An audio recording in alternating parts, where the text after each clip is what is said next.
Can you say a little bit about how you first got into philosophy? What drew you to the discipline? Sure. So I'm a first-generation college student.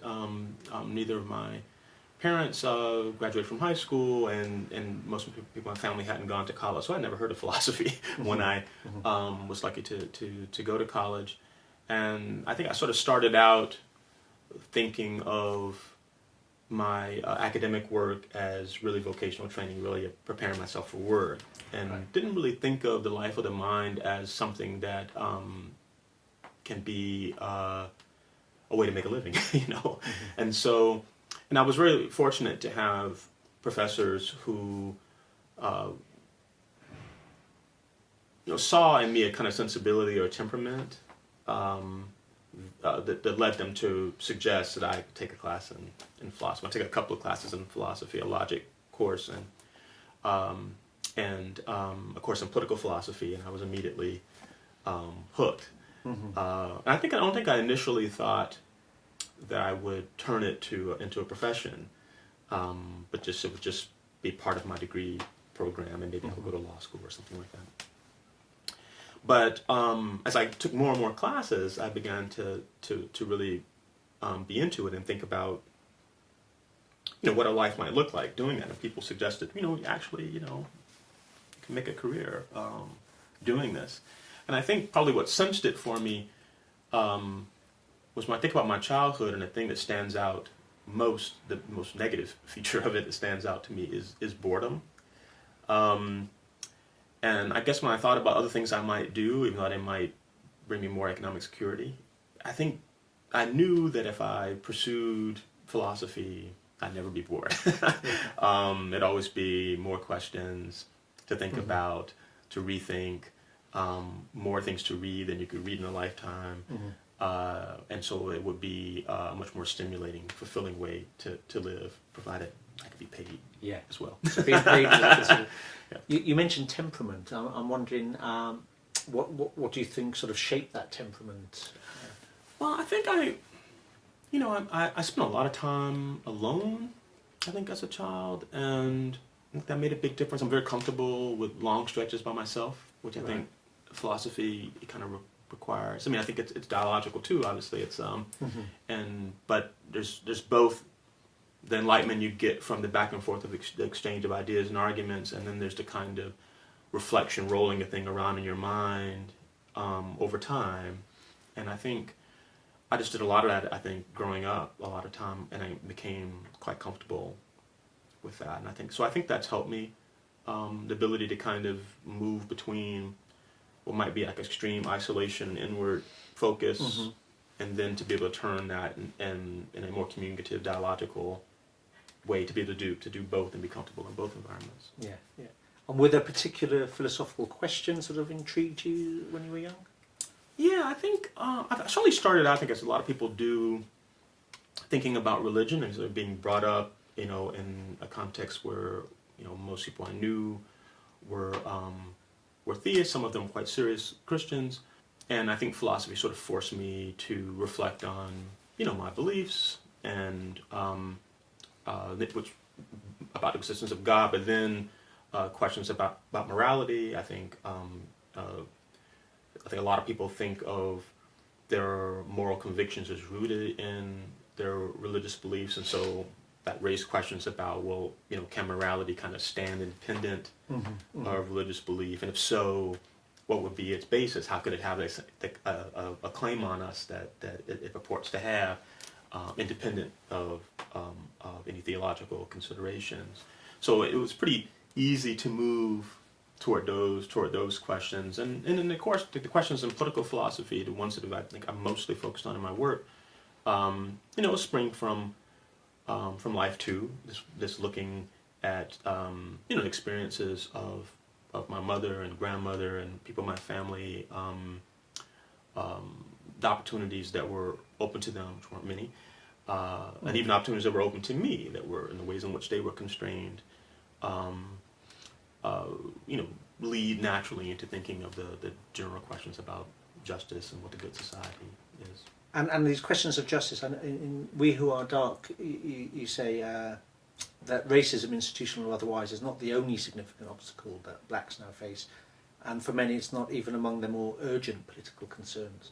So can you say a little bit about what you see those other obstacles as being? Because many philosophers of race would often link in perhaps many, if not all, of the obstacles in some way to conditions of racism. Yeah, I mean, I sort of continue to think of myself as in a tradition that goes back to radical abolitionists during the period of slavery. So when I think of the problem of race, I'm always thinking of that in connection with questions of political economy. So for me, as Martin Luther King Jr. would often say, that racial injustice and economic injustice are inseparable twins. So that's the tradition I think of myself in. Mm-hmm. I always, when I think about the ways in which racial animus, racial oppression, institutional racism, those things play out in the lives of people of color, I think about the ways in which it's so often, almost always connected to economic exploitation, economic subordination of various forms, and the conditions that enable people to benefit from other people's toil. So I always frame things in those terms. You've written a lot about solidarity, and it seems like every day online I encounter a new think piece about how identity politics has destroyed the concept of solidarity on the left. And some of these arguments are quite spurious and have all kinds of agendas, and some of them are perhaps more nuanced. But what do you think are the key challenges for solidarity in social justice movements today? I mean, if you think of solidarity as something that particular groups have, then I think it would depend on the group how to think about it. So I've spent a fair bit of time thinking about what solidarity amongst Black people would look like, and in that context, I think that the deepest challenge has been for some time class division in the Black population, both in America and elsewhere, where you have, I think for a time, there were just very few powerful, well-off Black people, and the vast majority of Blacks in the U.S., say, were ordinary working class people. And I think that, what we've seen, the shift we've seen since the early 70s is the growth of a pretty robust, Black professional managerial elite. So for me, the deepest, most difficult question is there a form of solidarity amongst Blacks that could bring together some of the worst offs, they say the ghetto poor, with a professional managerial elite class whose interests diverges quite dramatically from the worst off in the group. So I think that's probably the deepest challenge. Your most recent book with Brandon Terry is To Shape a New World, Essays on the Political Philosophy of Martin Luther King Jr. I was a primary school teacher. Martin Luther King we would teach every year, and I even remember as a child being taught about Martin Luther King, but it seemed like the message was one, forgiveness, which is also the message when we teach about Nelson Mandela in school. It seems forgiveness is the thing we need to impress upon people. No surprise. And the second is, of course, the content of the character, not the colour of skin, which you see sort of alt-right people posting anti-racist online. What are people missing about King's political philosophy that can be helpful for us in these times, do you think? Yeah, there are many things. I mean, I think one thing to emphasize is that King is concerned with the question we were discussing earlier around political ethics. Yeah. How do you wage a struggle for justice in a morally defensible way? So that's again a long tradition he's a part of that is trying to think through that set of questions. So many of his debates with others in the Black movement for emancipation in the 50s and 60s are about what are the values that should really be guiding us here. So he would emphasize things like dignity and nonviolence and channeling our anger in productive ways and so on. So there's a whole, I think he has a theory and a way of thinking about those questions of political ethics, and including a political ethics of the oppressed, which embraces the efficacy of ordinary people and the belief that even some of the most marginalized can play a crucial role in changing society for the better. It includes thinking about the importance of avoiding despair. But there's also, I think, a thinking about the relationship between civil rights and labor rights. So he spends a lot of his work is thinking about how you need to establish basic civic standing, which includes, of course, the right to vote and freedom of association, all those sorts of things. And a lot of the Southern struggle is about those things. But he turns his attention in 1965, right after the Voting Rights Act is passed. Just a few days later, there's a riot in Watts in Los Angeles, and there had been just previously been riots in other cities, and I think he thought at the heart of the problem there is deep economic injustice. It's joblessness, the lack of even when there are jobs, they're not good jobs, they're not secure jobs. There's poverty. There's and even in that context, the worries about police brutality and so on are all there as well. So I think, he thought of that as the next stage of the civil rights movement, and was trying to put that in motion when he was assassinated. The Poor People's Campaign demanding a Bill of Rights for the disadvantaged. So I think that feature of his thought, he thought that part of those goals, those economic justice goals, are going to be much more difficult to achieve because they were going to cost people a lot. People who were used to having advantages and privileges that he would regard as illegitimate. And so people resisted. Even people who supported the civil rights goals that he had were resistant to the economic justice. Gone too far now. Yes. Yeah. And of course, there's a global vision there, right? I mean, he's thinking about global poverty and the need to attend to that. He's thinking about the problem of militarism and the ways in which imperial projects attempts to kind of gain access to cheap labor elsewhere and to accumulate property in the hands of a few, that leads to war. And also the attempt to suppress communism through violence as opposed to correcting injustices that communism is a response to. So those are the kinds of questions I think that he's addressing that I think don't get taught, to our students, to our kids, that I think they ought to be. So you're going to be at UCL today giving a talk about prisons and abolition versus reform. Yes. And you say in your paper that you're not concerned about prison abolition in terms of being utopian or being or too rosy conception of human nature, but you accept that those might be the case, but that it acts as a distraction from correcting injustices. I'm wondering whether can you advocate for abolition and reform at the same time, or do you feel there's a sort of a need to pick a side in this? Or? Well, I mean, I see it as a question that people who think there are serious injustices have to raise about a range of things, right? You have various social practices, and there's always a question of whether you need to sort of radically transform things so that you have something really totally new, or whether you sort of preserve a lot of what you have but try to make it better. So the question can arise about many things. And so in this case, that way of framing it forces a choice in the sense of like, well, do you maintain this particular practice of incarceration as a penalty for a crime, or do you respond to sort of say the underlying circumstances that give rise to that kind of conduct in some other way that doesn't involve incarceration in any way? So that was the question. I mean, and it may be one way you could think of them as combined is if you see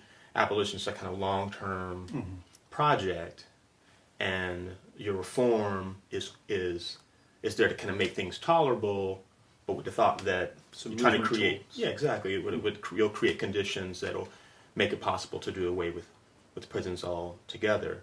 I mean, I'm mostly engaged with some work that Angela Davis has been doing on this for years, and she's resistant to a reform framework, thinking that it lends legitimacy to this way of handling social problems. So for her, it is a choice, and so I'm effectively accepting the terms of the debate as she puts them. I think abolitionists often talk about how the disproportionate incarceration of black people and the higher penalties, and often about racialized drug policies, etc., are a way of sort of keeping enslavement as part of American society. But you draw a distinction between enslavement and imprisonment, and I just wondered if you could say a little bit about that. Sometimes I think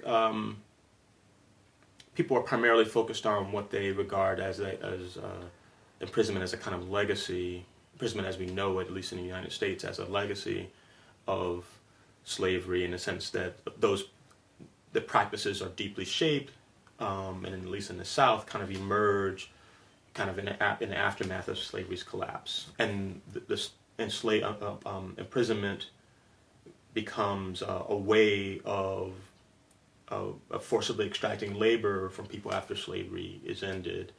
And you have a bunch of black codes and laws that are a pretext for imprisoning people so you can put them to work. So there's these obvious connections in that in that sense. And do you buy that argument? Or? Well, there's no question that historically that I think that's.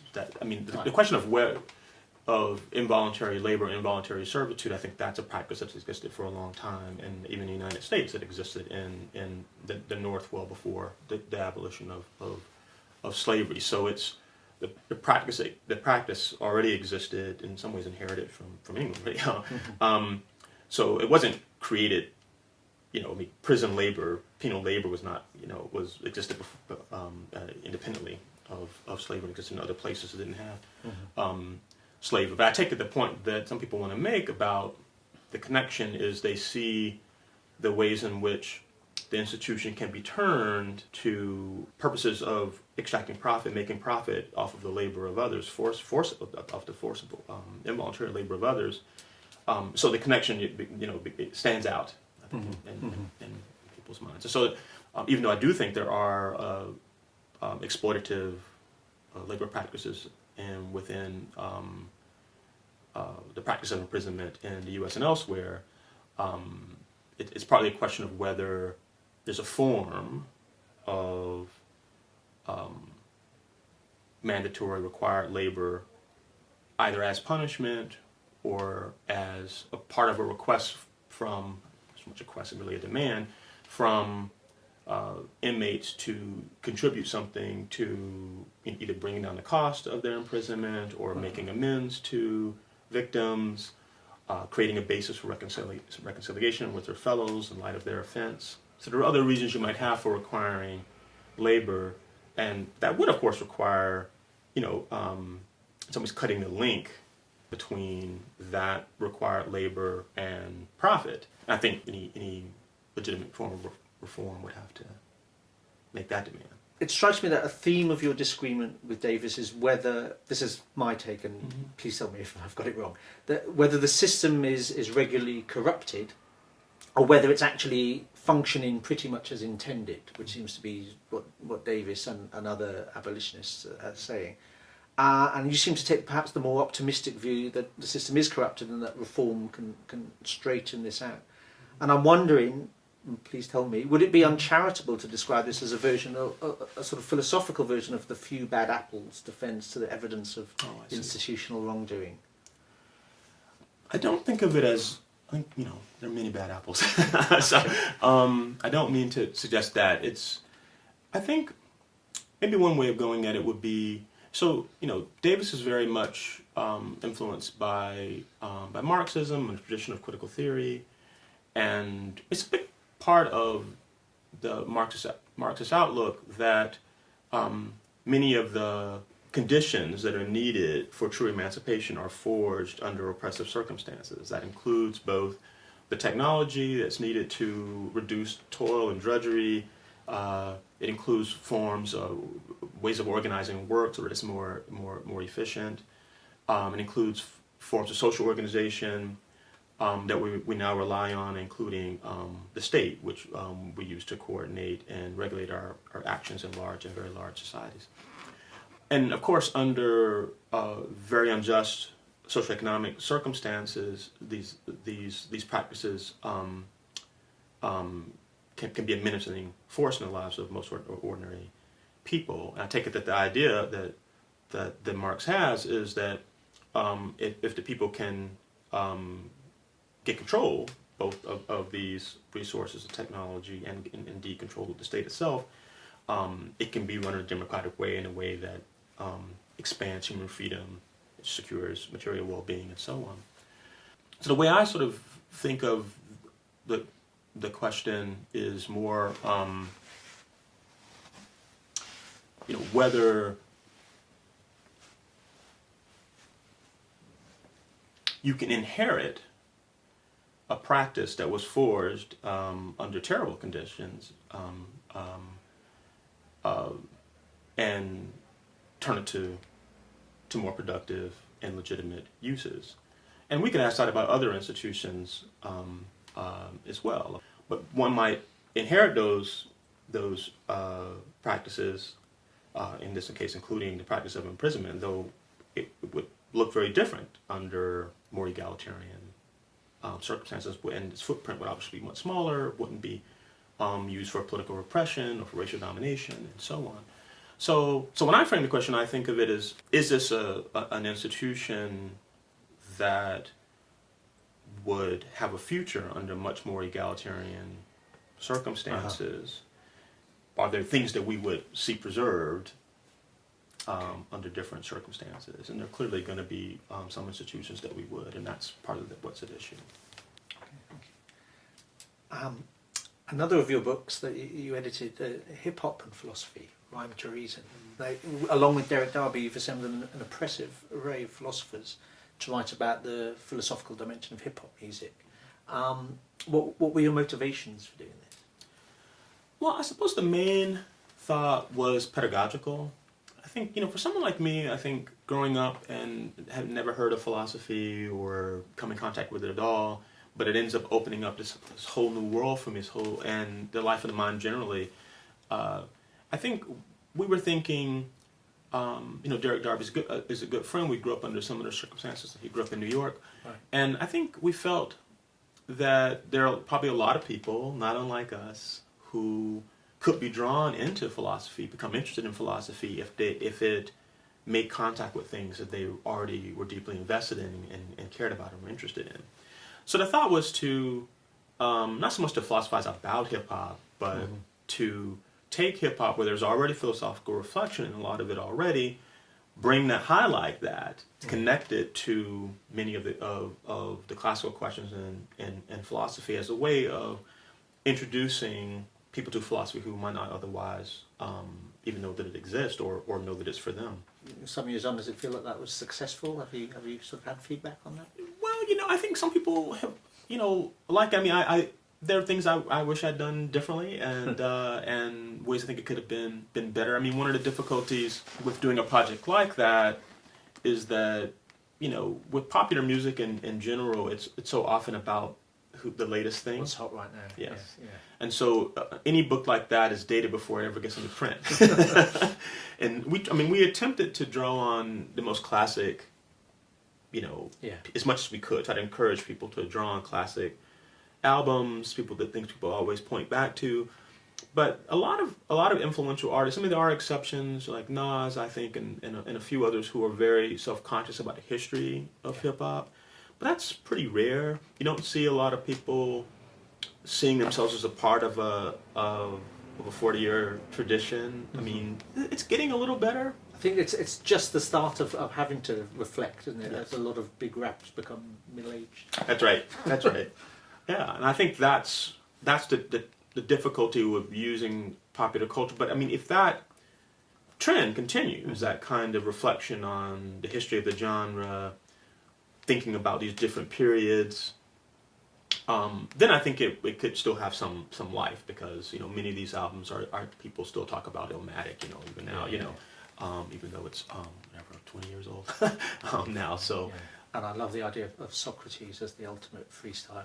I think you compare him to Supernatural at one point. Yes, Yeah. yes. I mean, I mean, it's funny. There's right now a sort of viral video of Black Thought on YouTube and elsewhere where he does a freestyle, and everyone's that kind of improvisational, off the top of the head, off the dome, or type of performance is still greatly valued. And I think in philosophy we professional philosophers do value that ability to be in the moment and respond to ideas right at that time, not necessarily just drawing on your written, well thought out work, but kind of responding in real time in a dialectical fashion. So I thought it was an apt analogy. Well, thank you for freestyling to my pre-written questions. My pleasure. Thank you very much.